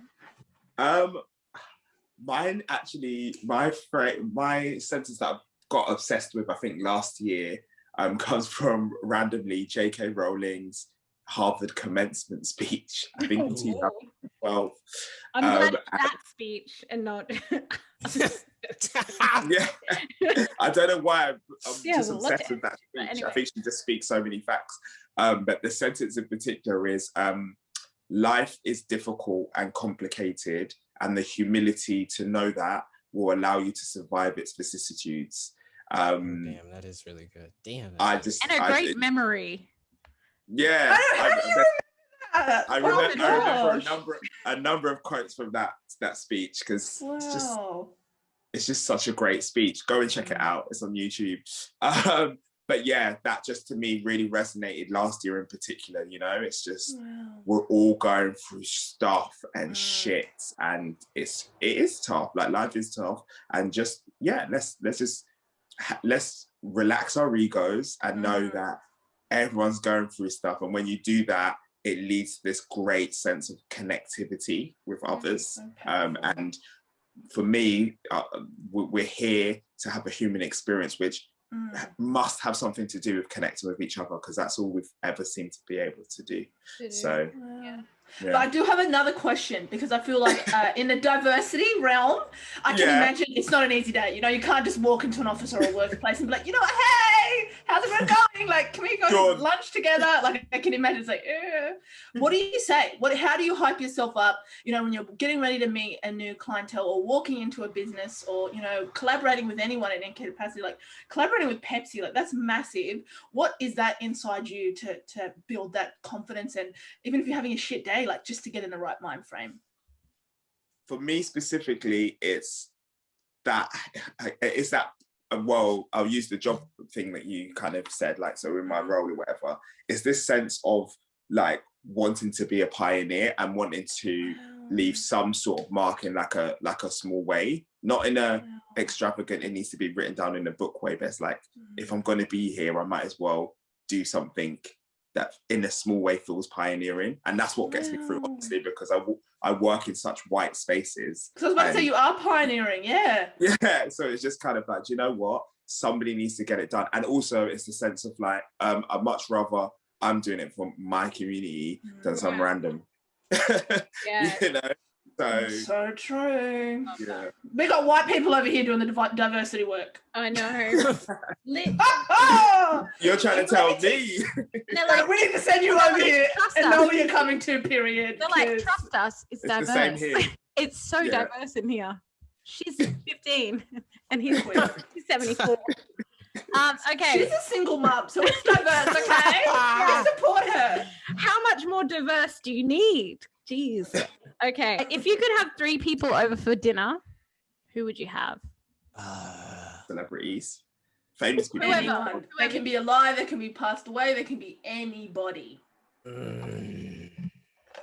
This question says a lot about your character. Yeah, like what is up with these questions? Now you finna out me on the podcast as somebody who empty head ass boy. No. Definitely Tupac for me. Because he was like a poet and a genius, but just on the kind of other side. And every single time I listen to his lyrics again and again, I'm like, I know people didn't sleep on Tupac, but I'm like, did they actually sleep on him? Like, he just told his story so honestly and earnestly. So I'd love to get inside his head to understand Wagwan. Who else? Michael Jackson as well, because I want to know what went wrong there, and I'd like to speak to him just at the like almost as an angel. So he's passed away and he's reflecting back on his life.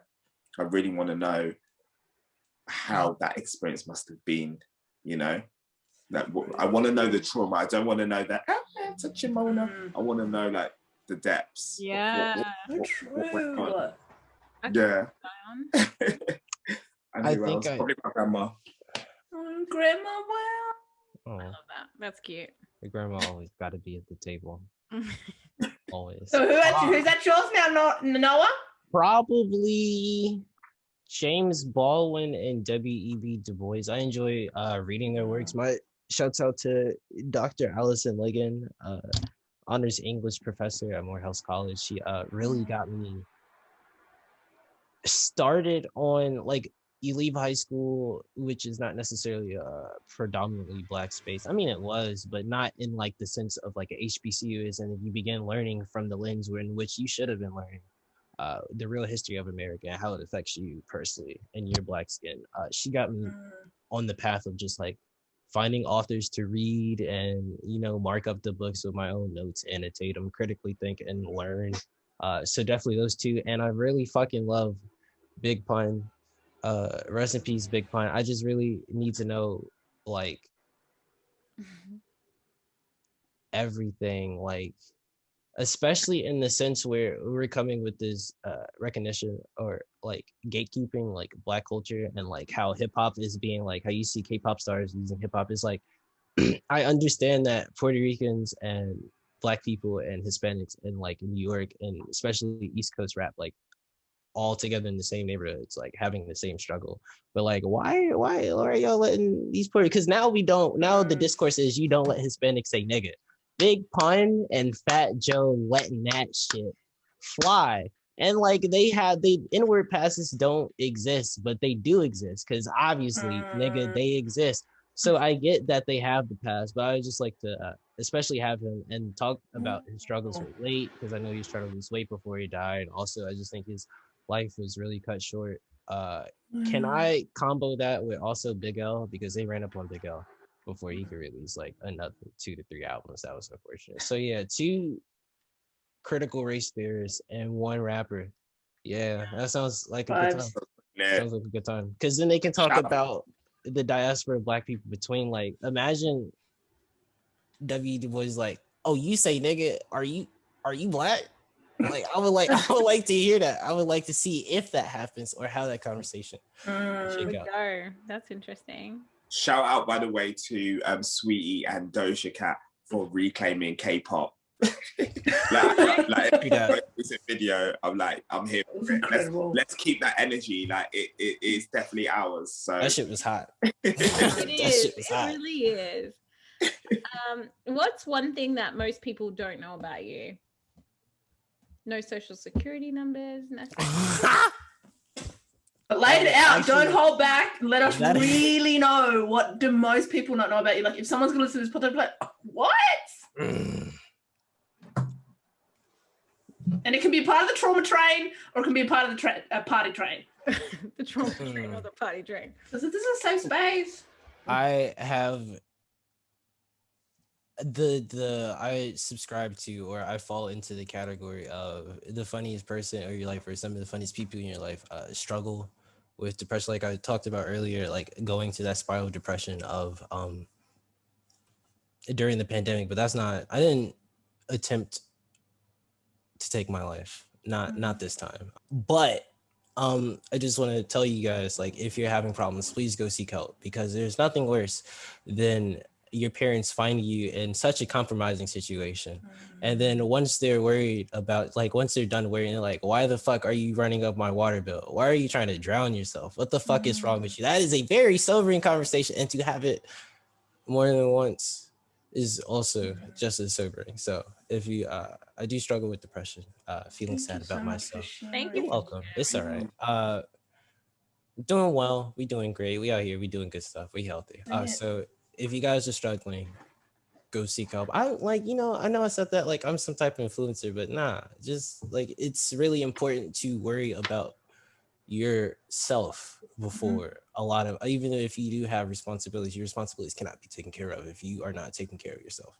So true. Thank you. You're welcome. About me.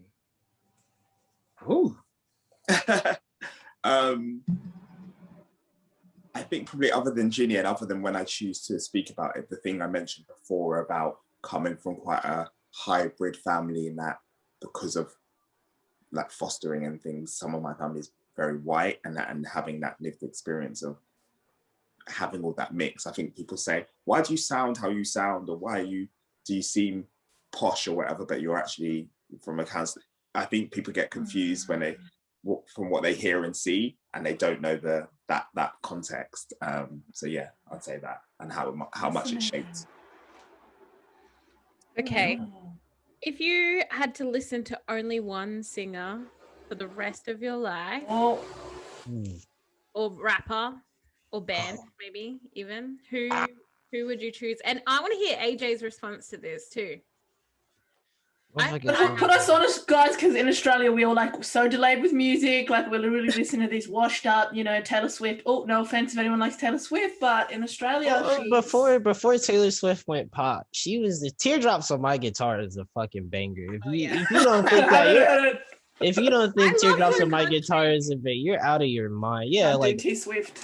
early 2000s country Sold is out. actually a banger. She sold Straight out. up. Again, looking in the archives. I have to do it. Goddamn Taylor Swift. Okay, everyone choose someone. Mine would be Erica Badu and this artist called Ben Howard, which you probably won't know. He's a white guy from this. I have no idea why I like his music. It doesn't make sense, but yeah, it'd be him and Erica Badu. Wow. Damn. Maybe. Ooh, I'm a cheat. Can I say? Can we use groups too? Since that is technically a monolith. Yes. All right, so that gives me more room to work with. Damn, do I put Terror Squad over Wu-Tang? Terror Squad. Oh. That's easy for me. What is your answer? Wu-Tang. Fair. Wu-Tang. One of those two groups, because the catalog is deep, and there's this thing where like my aunt who lives in the Bronx and I go visit all the time, there's like an early period of the internet where people are just like getting music illegally and shit and downloading on disc and floppy drives, LimeWire, Napster, all that shit. I have been guilty of bricking a couple Gateway and Dell computers at the house, getting on Napster and LimeWire. There's a lot of music that just don't fucking exist no more because people ripped it from wherever the fuck off a cassette or a tape that they found, like all these backroom freestyles that were recorded and people got on a mix and then they put on a mix. Like there are a lot of Gangsta Grills tapes that motherfuckers can't find.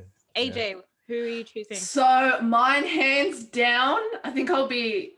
Well, Aboriginal people, it's quite grim, but we have a saying our funeral song. So we have a song, we die, you play it at our funeral. Song, You know, Ginny, what I'm talking about. So mine is J. Cole.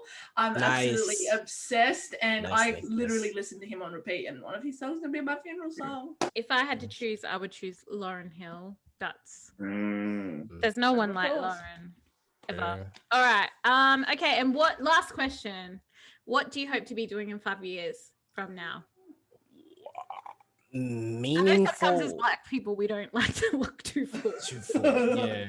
Never know what's gonna happen, but let's be locked up. Locked up. Indigenous women are the largest growing incarcerated populations in Australia, so your girl better not be locked up.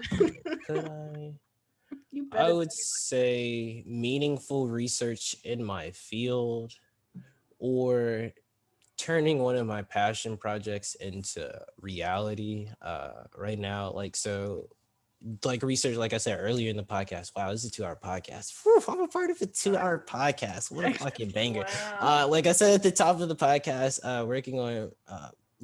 working on being able to be a researcher on human factor science and how humans interact with technology and how that shit is ruining us as people, but also trying to make better software. But also, if I can turn one of my passion projects into something that I hate, how capitalism makes you monetize your hobbies, but if I can do so, like right now, my passion project that I'm mainly working on, besides the family database, I'm making like an augmented reality. I'm trying to, the third person view that you get in like a skateboarding game, I'm trying to put that on your phone, and I'm trying to train a machine to like recognize different tricks on a skateboard. And then I'm going to try and use that algorithm, that machine that is learning these things, to couple that with the AR. So you can have an app where if you want to go skate, you need to be careful because someone in Australia will steal that idea.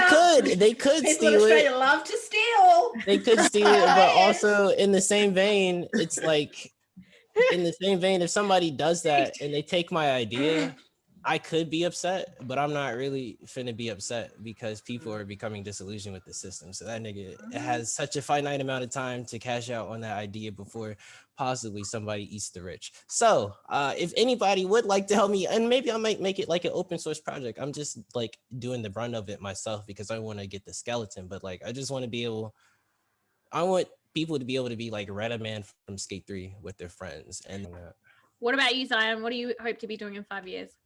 Do you know what? Honest truth, I have no idea. I've had such a zigzag journey my entire life, not even just in work, but like everything has been so different, black, white, here, there. I've been to 9 schools and all sorts of different things. I think probably still operating on the same sense of adventure, that because that seems to be a theme of my life. So probably still operating with adventure.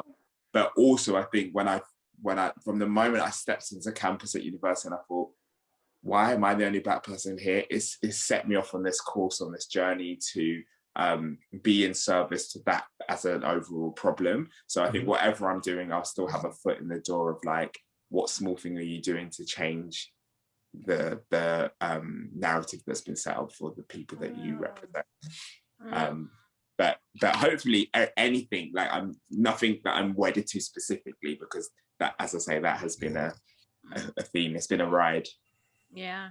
Well, thank you guys. I know it's been a long chat and it's like 2 a.m. in the UK. Xion, thank you so much for hanging out with us. So much. I didn't even really think about that. Thank you so much for hanging in there with us. And hopefully if we're still around in a year, we can have this chat again. Hopefully we're talking about maybe accountability, maybe something else. I don't know.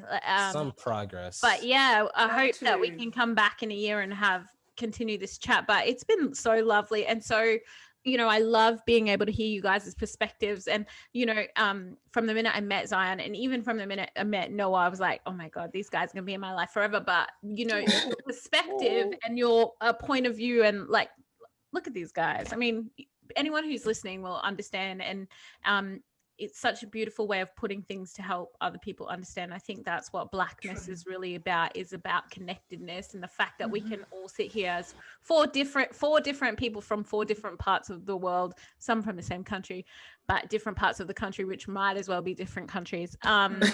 You know, like it's deadly is what we would say in Australia. It's something you don't get to do. And I hope that anyone who's listening to this chat can connect with either one of us and understand that if you are black, you are black. That's right. That's it.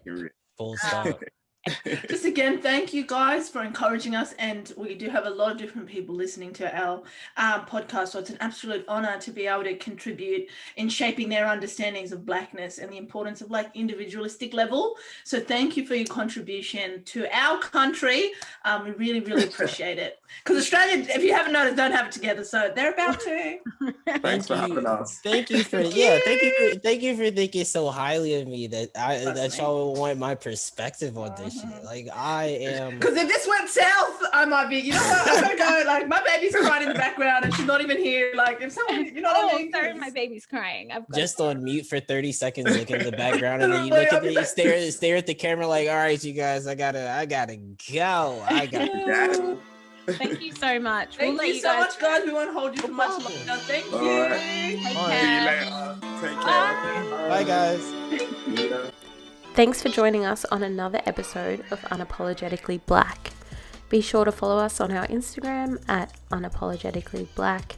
You'll find our merch, contact details, and content in the link tree of our Instagram bio. In the meantime, please share, like, and subscribe to our YouTube and podcast channels. As Black creators, we're incredibly grateful for your support. Big love, take care, and yarn next week.